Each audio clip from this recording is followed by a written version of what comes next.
Hey, it's John Lee Dumas of EO Fire, and it's the Entrepreneurial You, the show for dedicated and passionate Caribbean entrepreneurs seeking daily inspiration, brought to you by author, speaker, and award-winning entrepreneur Heneka Watkis-Porter. You must be prepared to ignite. Coming up on this episode of the Entrepreneurial You. Number one, get your financial statements every month. Get a profit and loss statement and balance sheet. If you don't understand what they are, read a book, go to a class, get tutored on it. Hi, I'm Heneka Watkis-Porter, your inspirational leader and host of the Entrepreneurial You podcast.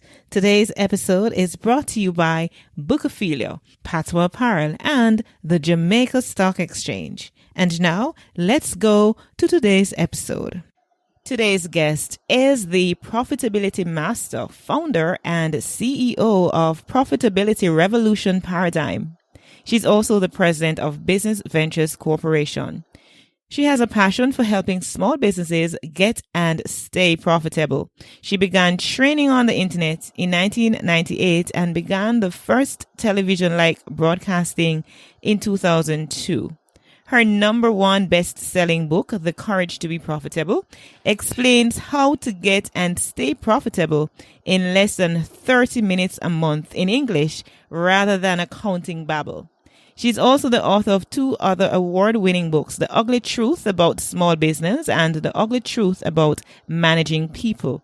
It is my absolute delight to have on the Entrepreneurial You today, Ruth King. Welcome, Ruth. Thank you for having me. I'm glad to be here. I normally start my conversation with my guests off with a fun question. And here's your fun question today. Would you rather have many acquaintances and no friends, or have only one or two close friends? One or two close friends. All right. So we are going to be concentrating our discussion today on profitability. You are the profitability master. How did it all start for you?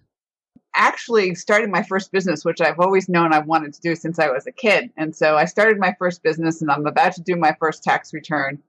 And I didn't know the difference between cash and accrual accounting. So I asked my neighbor who was a business owner and he told me. And then I decided I better understand what the financial side of business was. Otherwise I was going to be in a whole heap of trouble.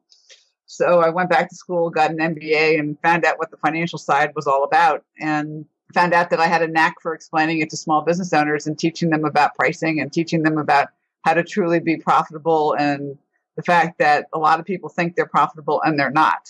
And doing the numbers and the exercises, which are really, really easy to do to make sure that you get and stay profitable. So it started about 1981, long time ago. We started on a very interesting note. A lot of persons think that they're profitable and they're not. But before we continue our discussion, let's have your social media handles. So in the event that you say something and our community just want to tweet that out, they can do so. Twitter is at Ruth King. My LinkedIn is Ruth King 1. And those are the two I use most of the time. We do have a Facebook page, which is Profitability Revolution Paradigm, but I'm not in control of that page. One of my great team members is. So she'll tell me if something comes off that page. Sure. So let's go back. A lot of people think that they're profitable and they're not. Explain what you mean by that. If you look at your financial statements, if they're not done accurately, then they're not. The likelihood is that you're not profitable. If you run your business on cash, then there's a good possibility that you're not. And I'll give you a story of one of my clients who is now retired. He and a partner started a business, basically good at what they did, wanted to make a business out of it, grew their business to $2 million in size in about 12 years. And they did it only through cash. They had money in the bank and they could pay their bills and take their discounts, whether discounts were available, and pay payroll and have a little bit left over. They were happy and everything was great. And when they stopped growing, they started having problems occasionally of not being able to, how to scrounge for payroll and to scrounge to take their discounts, which they weren't taking as much. And they're going, wait a minute, we're this $2 million business. What's going on here? And so they called me on the phone. And when I did the analysis, I found out that they were actually losing a nickel for every dollar that they took in the door. And this has been going on for about 12 years. So can you imagine all those extra nickels for a period of 12 years, what that would have done? So we raised their prices by about 10%. And a lot of their customers said, we couldn't understand how you could be so cheap. Wow. So they were actually throwing money away through the window. Yeah. And you say, well, how can you do this? Well, if you don't pay attention to what your material costs are, you don't pay attention to what your labor costs are, you don't pay attention to what cost is, and you only worry about having cash in the bank, cash is not profit. Right. So when we talk profit, certainly we cannot speak profit without not touching on cost and as you alluded to, and revenue. How do we get to balance that equation, and what are the things that we need to be looking out for? It's a very simple equation, your profit and loss statement, which is just simply sales, subtract out your cost of sales, which are all the expenses you have because you sold something, and that gives you your gross profit. Subtract out your overhead, and that's equal to your net operating profit. All right. And then you take out your taxes and all that sort of stuff, and then it gets to the net profit on the bottom line. Where the confusion comes in a lot of times is people think that gross profit's equal to net profit. And a lot of times this is actually with a lot of home-based businesses and home selling businesses, they say, oh, your profit is this. Well, if you sell a lipstick or something, like that, and they say, oh, your profit is whatever. Well, that's your gross profit. That's not your net profit. Because if you sell it for $2 and they take $1 for the cost of the product, then your gross profit's $1. And then a lot of the home selling groups don't make that distinction. They just say, oh, your profit's this. Well, no, your gross profit's that. You still have to take out the cost for keeping your business open. If you're in a building and you're renting a building, you have rent and utility bills and the cost of the gasoline in your car to go to networking groups and marketing and advertising and your accounting and all that sort of stuff. So it's gross profit versus net profit. Gross profit is after the direct costs or the cost of selling something are taken out. And then net operating profit is all of your overhead expenses. Rent, utilities, light bill, accounting bill, marketing, postage, whatever. What is also interesting to note is that a lot of businesses, they don't take the time to do a costing. In fact, they don't even know what a costing is and how to put it together. It's really not hard. All you need to do is to say, okay, I want to sell something for X. And say, okay, what are the costs for me to create that product? Now, if you're doing things that are people-oriented, like marketing plans or law or something that is not a tangible product, it's a service. Janitorial services have supplies. But if you're doing something that is a pure service, you still have the cost of labor to produce that service. And I find a lot of people think, oh, I only will put in my cost in there at, $25 or $50 an hour. And wait a minute, are you worth more than that or not?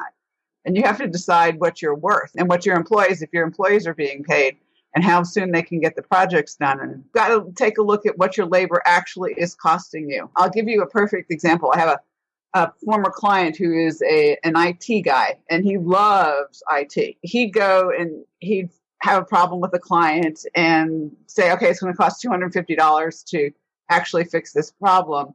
And he'd work on it all night long for hours and hours and hours and hours and hours to figure it out.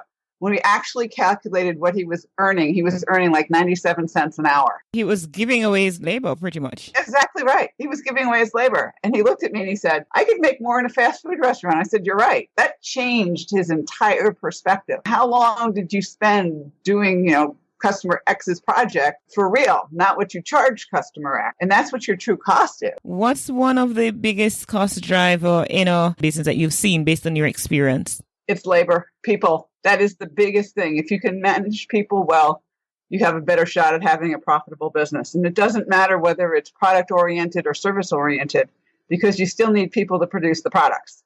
And if it's a service-oriented business, the people are your product. And what's one of the main reasons you would say that businesses fail to make profits? They don't understand what their cost is. It's the bottom line. So how can they get a better understanding, what do they need to be doing? What are the considerations they need to be making to grasp this thing that seems to at some point elude them? Number one, financials are not hard. Profit and loss statement is not hard. Accounting was developed somewhere around the 1300s by the Venetian monks who had to keep track of the rich Italians' money. There was no QuickBooks back then. There were no calculators back then. The Chinese had abacuses, but they weren't talking to the Italians. They had to make it easy. So the first thing you got to get in your head is that financials are easy. Now you're going to think I'm crazy, but all they are is addition and subtraction, and we have a calculator now. They didn't have those. You just have to learn a few terms. And it's just like, whatever you're doing and whatever products you're producing has a special vocabulary. And I was having this conversation with an engineer yesterday who says, I just don't get financials. And I said to him, Mark, You're an engineer. Doing differential equations is harder than doing accounting. And he kind of got it at that point. If you make it hard, it will be hard. But it really and truly is very easy to understand. The ugly truth about small business. Good. Courage to be Profitable, which is the third book, which actually explains all this stuff. The reason I wrote it is because people are thinking that accounting's hard. They're thinking that you can't do it. Well, it's very easy. And once you get it in your head, it's easy. And you start doing a little bit of it and you realize it's just subtraction, then you got it. The thing that you have to be careful about is that you include all of your cost. Not only the cost for manufacturing that widget or people, providing a specific service, but you also have other costs that are associated with your business. They're the costs of basically, taking care of marketing, taking care of business cards, taking care of printing, taking care of shipping, taking care of the accountant who does your taxes at the end of the year, and people who might be answering the phone for you. All these people come to you, and they're all costs associated with your business, and you've got to make sure you're profitable after paying all of that. Ruth, we're going to take a break right here to thank my sponsor. And then when we come back, I'm going to be talking with you about profit decline and, why would a business that was once profitable start to see a decline in profit? Let's take a break and then we come right back. Peak performers. Success is something that we gradually work towards as an end goal, but we need to be in the right environment to make it happen. Bookophilia is dedicated to providing a space for book, coffee, and tea lovers, creatives, educators, students, and professionals who want ideas, innovation, and inspiration. They have a variety of high-quality books, a cafe, events such as book launches, signings, and art exhibitions, and professional services uniquely tailored to your needs, culture, and tastes. Their environment provides for the full literary arts experience, allowing for multifaceted creative expressions. Find them on Facebook, Instagram, and Twitter at Bookophilia. Do you want to see the world filled with better leaders? Filling the world with leaders worth following starts with you, and you can be that leader in your company, organization, or community. On May 4, 2018, join more than 100,000 leaders from around the globe at the world's largest leadership event, LeaderCast Live. Broadcast live from Atlanta to a community near you, LeaderCast Live will allow you to learn from leaders like Andy Stanley, Michael Hyatt, and Dr. Jim Lure.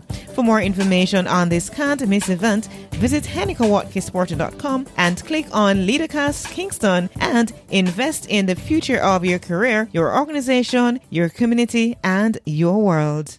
Welcome back. And Ruth, we've been talking to just let our peak performers know if they're just joining us that we have been talking with Ruth King of Profitability Revolution Paradigm. We're talking all things profitability.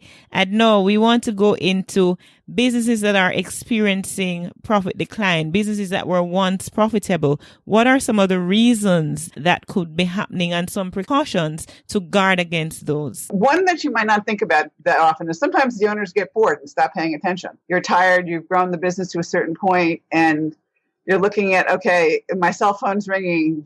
Would I rather take a call from a client or whether take a call from an employee or neither? And if you're getting bored with the business, your business will decline because you're not paying attention. So that's something that most people don't think about. And they look at it and go, this used to be profitable many, many years ago. But if you as the owner lose the passion for business, your business will decline simply because people follow your lead. And if you're not engaged and passionate, they're not going to be either. And your revenue and profit will suffer. The second thing that can happen is your market changes. Your customers change. They either found a replacement for what your products are doing. Think about how many times we use a map anymore. I mean, everything's online. We have our directions with Google Maps and stuff like that. It's all off our mobile phones. I mean, I can't remember the last time I opened a map to try and follow a map to go somewhere. And so, think about it. When was the last time you used a map?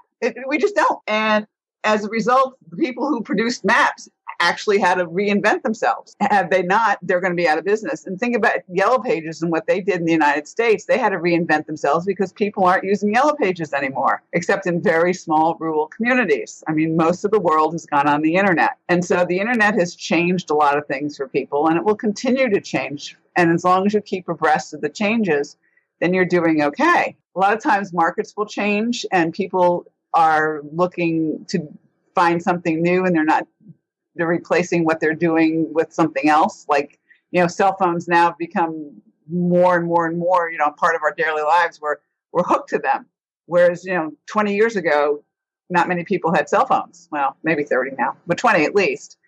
And so that has changed the way we do things. So if your business doesn't keep up with the changes, you're going to be left behind.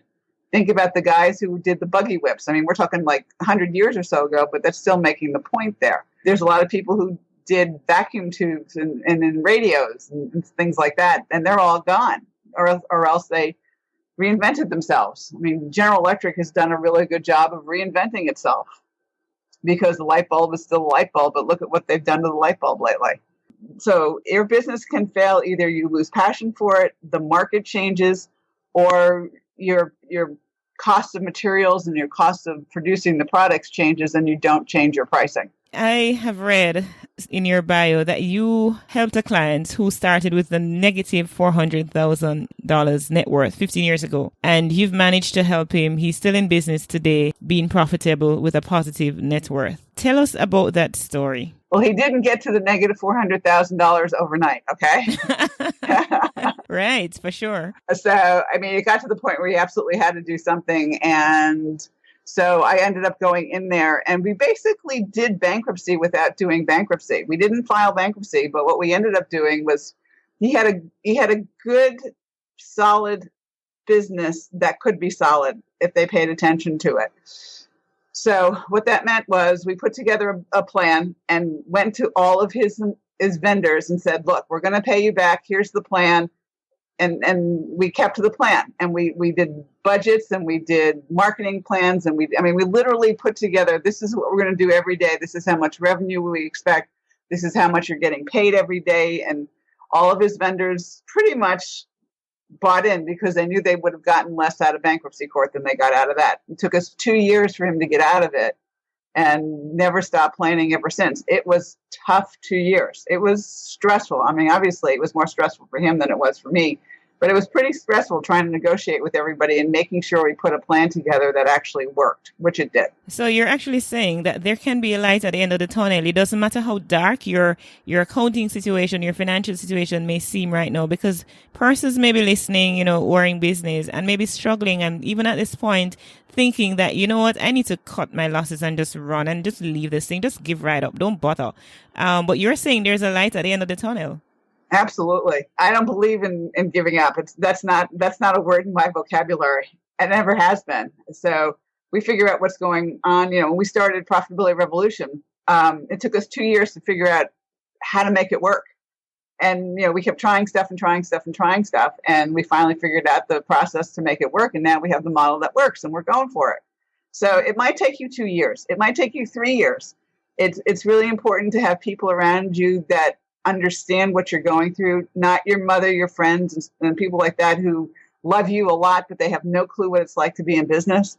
Find people around you who have been in business, who've been where you are, and who can say, okay, well, try this. And one of those try this might actually work. Implicit in your argument right now is that your team is important in your success and your financial success. Absolutely. I mean, doing it alone is impossible. We're heading to a close, and what we're going to be asking of you now, Ruth, because you've been sharing some great insights with us, and to kind of just bring it home, to summarize it a bit, just give us some tips to ensure profitability. So just some of the things that may be very obvious, but we may be overlooking, business owners might be overlooking. Just guide us through some of the tips that we can just apply to achieve the success that we want financially. Number one, get your financial statements every month. Get a profit and loss statement and balance sheet. If you don't understand what they are, read a book, go to a class, get tutored on it. It's easy to do. It is not hard. It's addition, subtraction, multiplication, division, and you've got a calculator. Your financial statements are your scorecard. They get you started, and you can spot minor issues, make great business decisions as a result of them. And that's number one. Number two, understand your costs, your true cost. Not just your cost of producing the products and services, but your overhead costs of the things that you have to spend just to stay in business, whether you produce one dime of revenue or not. Number 3 is get a team around you. And if you're a sole proprietor, find people who can be on an advisory board that are people who are like-minded, i.e. they understand business, have been there. Obviously, you're not going to ask your biggest competitor to be on your board, but maybe a banker has some recommendations, or maybe if you have an accountant that you trust, ask for recommendations, things along those lines. But find people. I'm sure you've networked with them over the years and met people. See whether they'd be willing to allow you to be, a sounding board for them. And those would be the 3 things that I would do. You have been amazing, and I'm sure our peak performance community wants to stay in touch with you. So we're going to ask you at this point to share your contact details where we may find you. Several places. I'll give you my email address. It's rking, R-K-I-N-G, at profitabilityrevolution.com. My Twitter is at Ruth King. LinkedIn is Ruth King 1. And those are the best places to get a hold of me. If you have a quick question or something along those lines, feel free. I do respond to emails, and I do respond to Twitter and LinkedIn. And Ruth, we want to take this opportunity to say thank you so much for coming on the Entrepreneurial You, sharing your insights on how to be more profitable, because at the end of the day, that's the bottom line of any business. You want to ensure that you're making profits. You're able, even if you're a social entrepreneur, you want to be able to contribute in a very positive way to those you are trying to assist. So thank you so much, Ruth. My pleasure. I hope I helped. Yes. And now a word from our amazing sponsors. We needed to raise capital, but our experience with local financial institutions was that they were cautious and slow to act, and interest rates were far too high. We had real concerns about financing our business through outside equity investors and the possibility of interference. Could we get a fair valuation for our business? We had our own ideas about the business and its value.